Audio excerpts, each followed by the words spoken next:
மஞ்சமலை, ராசாத்தி அப்புறம் சுடல 3 பேரும் ஆத்திரத்துல கொதிச்சு போய் மாயாண்டி வீட்டு வாசல்ல வந்து நின்னானுங்க. மஞ்சமலை முகம் கோபத்துல அப்படியே செக்கச்சவேல்னு ஆயிடுச்சு. ஏய் மாயாண்டி, வெளியே வாடா. யோ பெரிய மனுஷனு வேஷம் போடுறியே, உள்ள என்னடா நடக்குதுன்னு மஞ்சமலை வாசல்லையே நின்னு கத்துனாரு. சத்தம் கேட்டதும் மாயாண்டி, மீனாட்சி, அழகர், பெண்ணி எல்லாரும் வெளியே வந்தாங்க. அழகர் முன்னாடி வந்து, என்ன மாமா என்னாச்சு, எதுக்கு இப்போ இப்படி கத்துறீங்கன்னு கேட்டான். பொத்துடா வாய, உன்னை யாரடா இப்போ பேச சொன்னதுன்னு கத்துன மஞ்சமலை மாயாண்டிய பார்த்து, என் பொண்ணு பூங்கொடிய என்னடா பண்ணி வச்சிருக்கீங்க, தலையில ரத்தம் சொட்ட சொட்ட நிக்கிற அளவுக்கு அவளுக்கு என்னடா கொடுமை பண்ணீங்கன்னு கேட்டாரு. மாயாண்டி பதட்டத்தோட நிதானமா, மாப்பிள்ள கொஞ்சம் பொறுமையா இருங்க, நடந்தது என்னன்னு தெரியாம இப்படி கத்தாதீங்க, நான் சொல்றத கொஞ்சம் கேளுங்க நாரு. என்னடா கேக்குறது, என்ன கேக்குறது, நான் என் பொண்ணோட தலையில அவ்வளவு பெரிய காயம் பட்டிருக்குடா, என் பொண்ணை எதுக்காகடா அடிச்சீங்கன்னு மஞ்சமலை கையை ஓங்காத குறையா கேட்டாரு. மாயாண்டி கை கூப்பி, மாப்பிள்ள நாங்க வேணும்னு இத பண்ணல, என் மருமகளை நாங்க என்னைக்குமே கஷ்டப்படுத்தணும்னு நினைச்சதே இல்ல, இது எதிர்பாராம எதேச்சையா நடந்த ஒரு விஷயம், கொஞ்சம் பொறுமையா நாங்க சொல்ற விளக்கத்தை கேளுங்க நாரு. அதுக்குள்ள ராசாத்தி நடுவுல புகுந்து, என்னங்க மாயாண்டி அண்ணே, விளக்கமா கேட்க சொல்றீங்க, என் பொண்ணு இங்கிருந்து போன் பண்ணி பேசும்போது எனக்கு காய்ச்சல் இருக்கு அத்தை, நீங்க போன வைங்கன்னு பயந்து பயந்து பேசுறா, சொந்த தாய் தந்தை கிட்ட கூட பேச முடியாத அளவுக்கு பொண்ணை பயமுறுத்தி அடக்கி வச்சிருக்கீங்க, உங்களை எல்லாம் சும்மா விடமாட்டோம்னு கத்துனா. பூங்கொடி தலையில கட்டோட மெதுவா வெளியே வந்து, அத்தை எதுக்கு அத்தை தேவையில்லாம இங்க பிரச்சனை பண்றீங்க, எனக்கு ஒரு பிரச்சனையும் இல்லை, நடந்தது என்னன்னு தெரியாம பேசாதீங்கன்னு தடுத்து பார்க்க முயன்றா. ஆனா சுடலையோ, நீ சும்மா இரு பூங்கொடி, இவங்க உன்னை மிரட்டி வச்சிருக்காங்க நாரு. ஊர் பெரியவங்களும் சத்தம் கேட்டு அங்க கூடிட்டாங்க.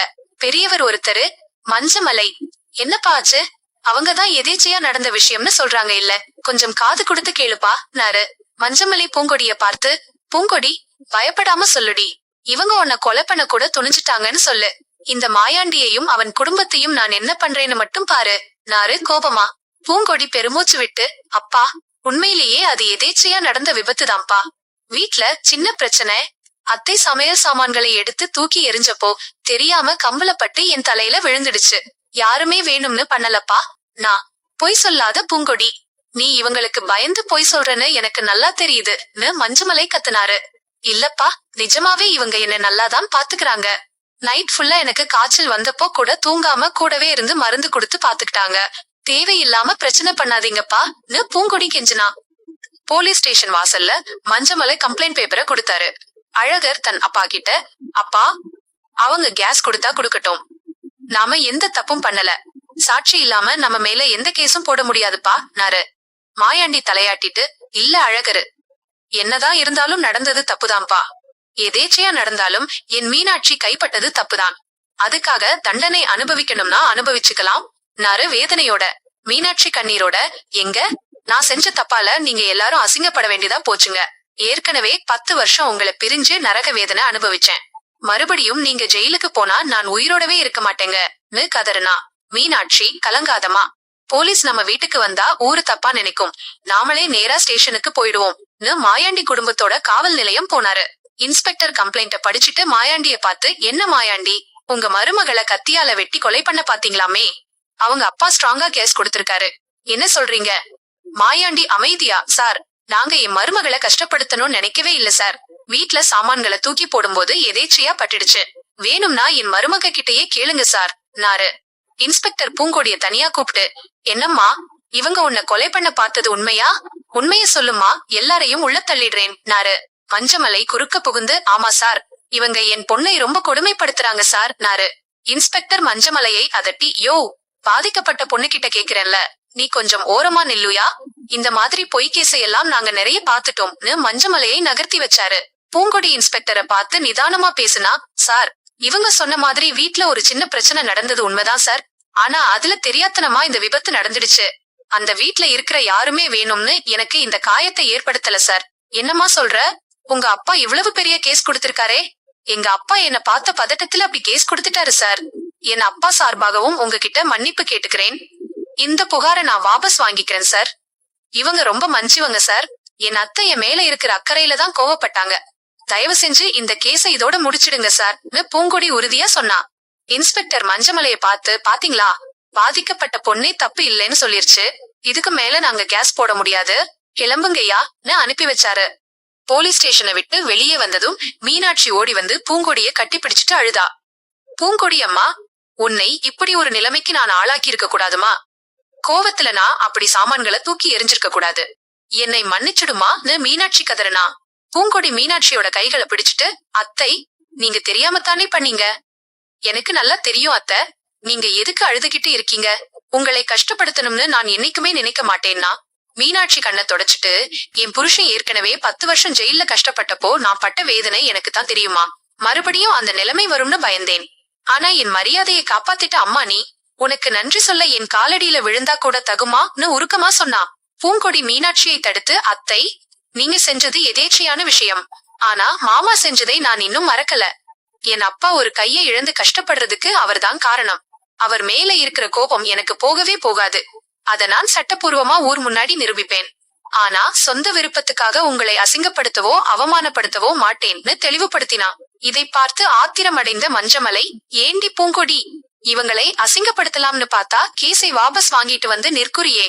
நீ அவங்கள பழிவாங்க அந்த வீட்டுக்கு போனியா இல்ல அவங்களோட சந்தோஷமா வாழ போனியாடி. எனக்கு ஒண்ணுமே புரியலன்னு கத்துனாரு.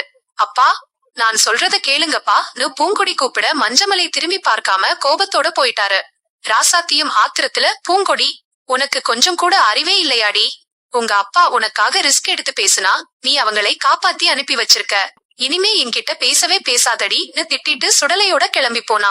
வீட்டுக்கு திரும்பியதும் அழகர் நிம்மதி பெருமூச்சு விட்டான். அப்பா, பூங்கொடி நிஜமாவே கேஸ வாபஸ் வாங்கி நம்மள காப்பாத்தினாளப்பா. அவ இப்படி செய்வான்னு நான் எதிர்பார்க்கவே இல்லை நாரு ஆச்சரியமா. பெண்ணி நடுவுல வந்து, ஆமா அழகரு தம்பி, அந்த பொண்ணு மனசார உங்க மேல தப்பில்லைன்னு சொல்லி கேஸ வாபஸ் வாங்குச்சு. நாம தான் அந்த பொண்ணை தப்பா நினைச்சிட்டோம்னாரு. ஆனா இதை பார்த்து தெய்வானையும் அவ மக நந்தினியும் வயிற்றெரிச்சல் அடைஞ்சாங்க. தெய்வானை மீனாட்சி பக்கத்துல போய், அத்தாச்சி, அவ உங்க மனசுல இடம் பிடிக்கணும்னு தான் இப்படி நாடகம் ஆடுறா. அவளை நம்பாதீங்க அத்தாச்சி. இங்க நடக்கிற எல்லாத்தையும் ராசாத்தி கிட்ட சொல்லி பெரிய பிரச்சனை பண்ணணும்னு தான் திட்டம் போடுறா. உஷாரா இருங்கன்னு ஏத்தி விட்டா. மீனாட்சி கோபம் அடைஞ்சு தெய்வானைய பார்த்து, ஏய் தெய்வானை, சும்மா இப்படி ஏத்தி விட்டு பேசாத. நீ சொன்னதை வச்சுதான் இவ்வளவு பெரிய பிரச்சனையே ஆச்சு. அந்த பூங்கொடி பிள்ளை மேல உனக்கு என்ன கோபம்? இல்லாததையும் பொல்லாததையும் சொல்லி என் மனசை கலைக்காத. போ அங்கிருந்துன்னு கடிஞ்சு கொண்டா. தெய்வானை நகர்ந்ததும் நந்தினி தன் தாயை பார்த்து முறைச்சுக்கிட்டே, அம்மா, இப்ப உங்களுக்கு ரொம்ப சந்தோஷமா இருக்கும்னு நினைக்கிறேன். இந்த பிரச்சனையே உங்களாலதான் வந்துச்சு.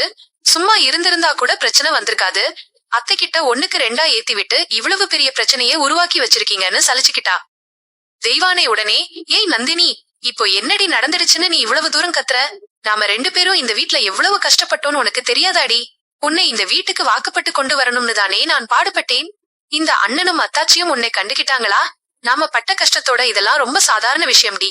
பேசாம வேடிக்கை மட்டும் பாருன்னு வஞ்சத்தோட சொன்னா.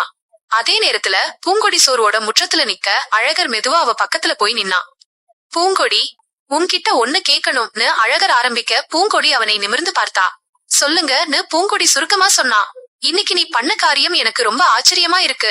உண்மையிலேயே எங்க குடும்பத்தை காப்பாத்தணும்னு தான் அந்த கேஸை வாபஸ் வாங்கினியா, இல்ல மனசுல வேற ஏதாச்சும் திட்டம் வச்சுக்கிட்டு இப்படி பண்ணறியான்னு அழகர் சந்தேகத்தோட கேட்டான். பூங்கொடி ஒரு நிமிஷம் அமைதியா இருந்துட்டு, நான் முன்னாடியே தெளிவா சொல்லிட்டேன்.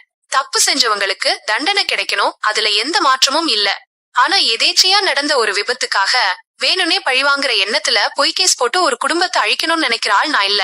நியாயம் எதுவோ அதைத்தான் நான் பண்ணுவேன்னு முகத்துல எந்த உணர்ச்சியும் இல்லாம சொன்னான்.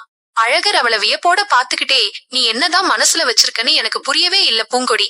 ஆனா இன்னைக்கு நீ பண்ணதுனால எங்க அப்பா அம்மாவோட கௌரவம் காப்பாற்றப்பட்டிருக்கு. அதுக்கு நான் உனக்கு கடமைப்பட்டிருக்கேன்னாரு. அப்போ மாயாண்டி அங்க வந்து, ஆத்தா பூங்கொடி, நீ பண்ண உதவிக்கு இந்த குடும்பமே உனக்கு நன்றி கடன் பட்டிருக்கு ஆத்தா. ரொம்ப நேரமா நின்னுகிட்டே இருக்கே, தலை ரொம்ப வலிக்குமா, உள்ள போய் நல்லா ரெஸ்ட் எடு ஆத்தான்னு வாஞ்சையோட கூப்பிட்டாரு. பூங்கொடி மாயாண்டிய பார்த்து லேசாக தலை அசைச்சிட்டு மெதுவா அறைக்குள்ள போனா. தெய்வானை தூரத்துல நின்னு இதையெல்லாம் பாத்துக்கிட்டே, இன்னைக்கு இந்த பூங்கொடி நல்லவ மாதிரி வேஷம் போட்டு தப்பிச்சிருக்கலாம். ஆனா கண்டிப்பா இந்த வீட்டை விட்டு அவளை துரத்தாம நான் விடமாட்டேன். கூடிய சீக்கிரமே அவ மேல ஒரு பெரிய பலியை தூக்கி போட்டு இந்த குடும்பமே அவளை வெறுக்கிற மாதிரி பண்ணி வெளியேத்துறேனா இல்லையான்னு மட்டும் பாருன்னு தன் மனசுக்குள்ள கருவிக்கிட்டா.